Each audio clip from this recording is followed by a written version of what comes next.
And look at her, scoring a century in T20. It's unbelievable. So یہ ہے ہماری mortification, یہ ہمارے ایگزامپلس ہیں, these are the sort of people we want as our leaders. And so therefore مجھے آپ کی بڑی سپورٹ کی ضرورت ہے.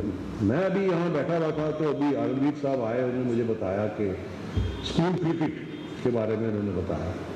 اب یقین کریں کہ ہمارے زمانے میں school cricket used to be very important. مجھے یاد ہے کہ جب پہلی دفعہ میں چیئرمین بنا تو میڈیا نے سب سے پہلا سوال یہ کیا, آپ نے کبھی کرکٹ بھی کھیلی ہے کہ نہیں؟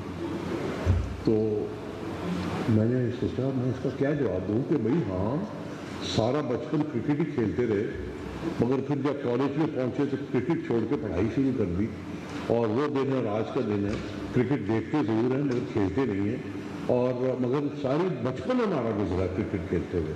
یہاں تک مجھے یاد ہے کہ میری والدہ کہتی تھی کہ میرا منڈا تو کالا ہو گیا کرکٹ کھیل کھیل کے. وہ بڑی چیز ویری فیئر ہے, ہم سارا وقت دونوں بھائی دھوپ میں کرکٹ کھیلتے رہتے تھے. کبھی گھر آئے ہوئے تو ڈانگ ٹوٹا ہوا ہے, کبھی ٹانگ کے اوپر گیند لگا ہوا ہے, کبھی ناخن ٹوٹا ہوا ہے. تو یہ ہمارا بچپن تو کرکٹ میں گزرا.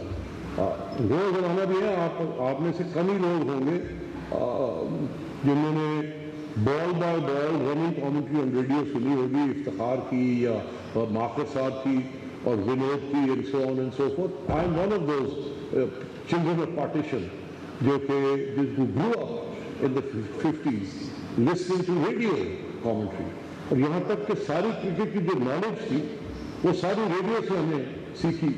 اور جب میں بچہ تھا تو 8-10 سال 12 سال کا تھا, 10 سال کا, تو کوئی مہمان